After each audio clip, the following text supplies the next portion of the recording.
Hi, everybody. This is Robby Starbuck. I wish I was there with y'all at the Courage Conference. Unfortunately, because of a personal situation with my wife's pregnancy, baby's doing good and everything, but they need me home. My wife has had a high-risk, difficult pregnancy, and things have just gotten a little more difficult as we near the finish line. We are very excited, and please pray that we've got healthy baby, healthy mama at the end of this.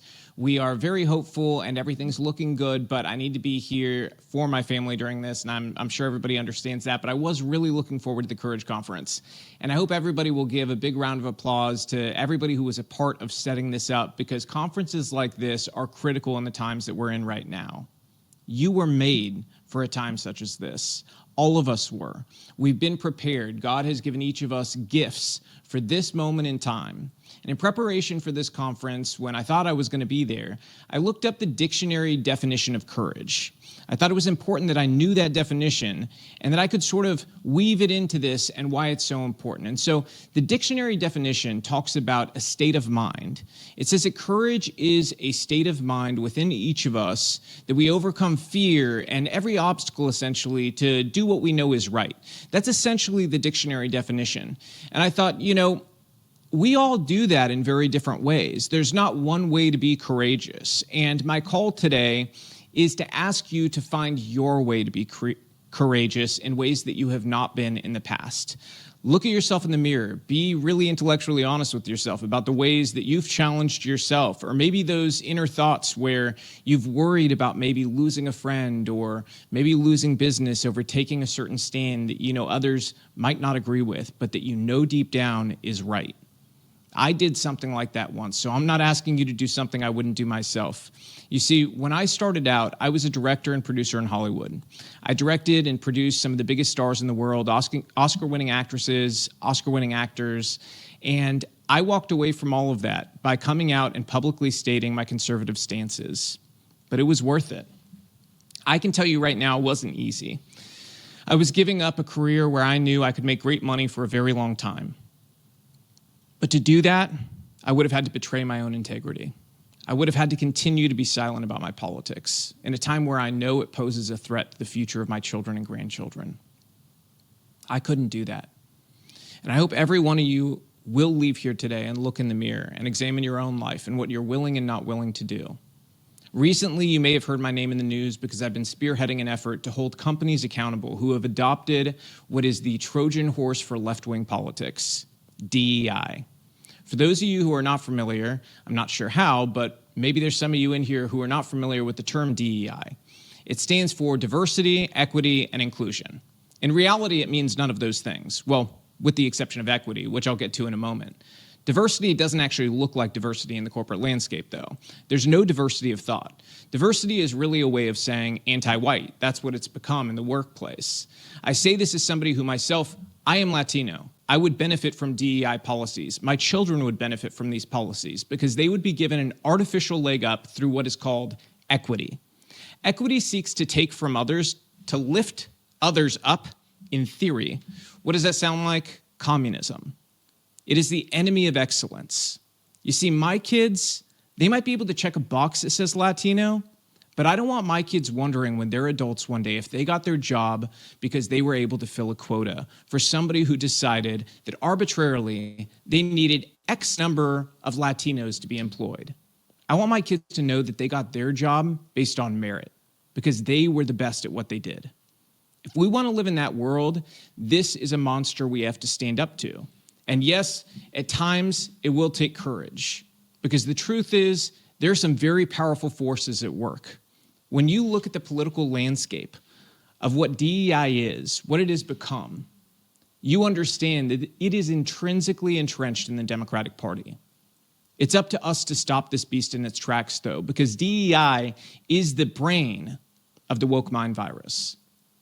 If we're going to protect our kids from being infected by this mind virus, it starts in these workplaces. Then it starts in education. We can do it, and I think my boycotts against these companies, starting with Tractor Supply, have proven something very important. We do have the power. I'm not funded by some shadowy organization or some billionaire that's willing to, pay for a big staff for us to go after taking these companies down. I'm just like you.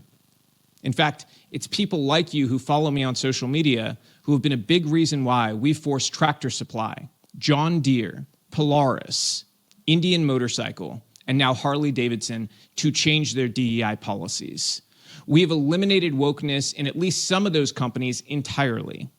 That's a massive win in this world. We are changing the very fabric of what is considered normal in corporate America. And we've got a great strategy to do it.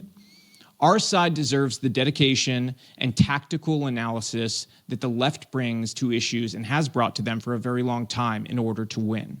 You see, the left was willing to do what is called the long march through the institutions. They were willing to sacrifice.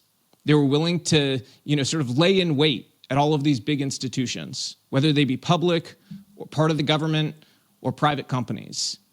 They waited, they hired their ideological comrades, and they were ready to take those companies over. They were ready to use them as weapons. What are we willing to do?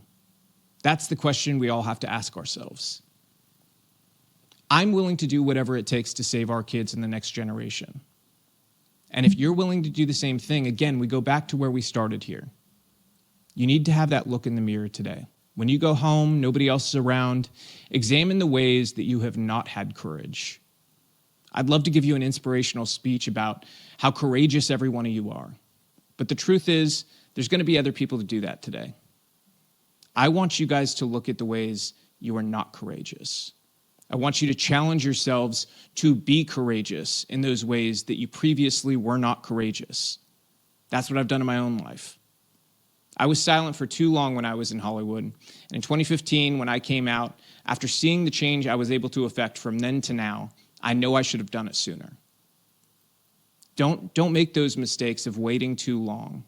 You see, my family coming from communist Cuba, I understand a thing or two about how these ideologies destroy lives. My great-grandpa, bisabuelo in Spanish, he told me throughout my childhood that I needed to remember some very important things. One of those that was the most important, most critical, was to know the signs of Marxism, to know what was coming down the pipe, and to stand up when it was time. Because you can ask Cuban refugees in Florida or anywhere else in the country, what's the biggest regret of those people who came here first from communism? Almost every single one will tell you the same thing. Their biggest regret was not standing up, not speaking up, not doing more when they had the chance. Communism was not inevitable in Cuba.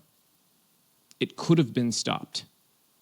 Too many people were worried about upsetting some employee, upsetting somebody coming into their business, upsetting a friend, losing those little things. And I say little things because while they might seem big, they're not the big picture.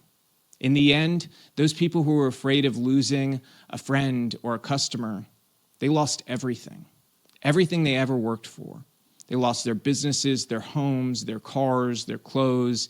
They lost it all in many cases. Some even lost their lives. Dissent now is not tolerated in that country.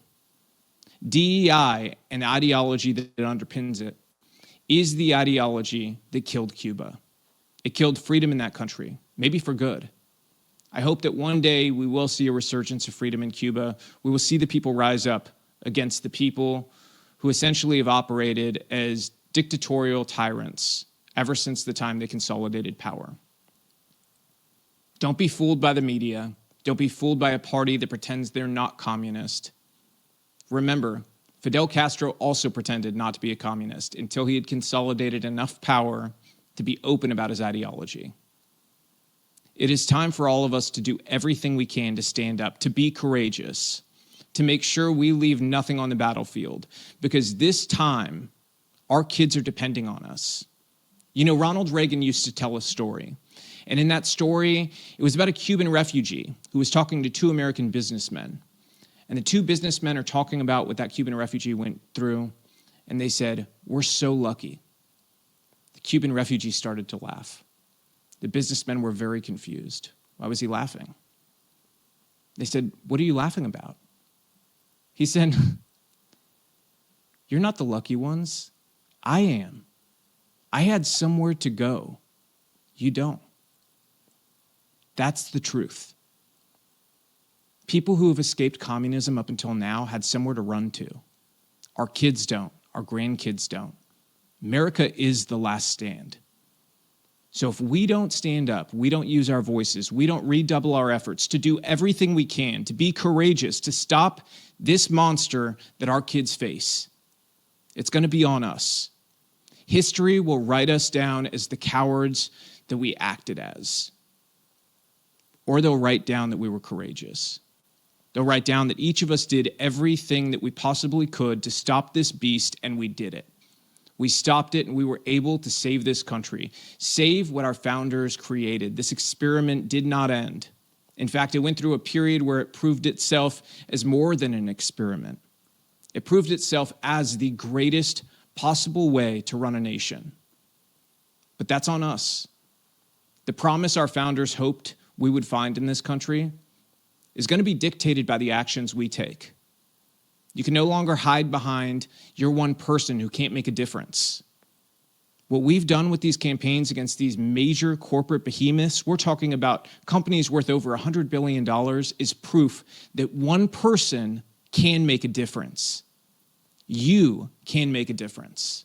We've had nearly 1,000 elections decided by one vote over the past decade.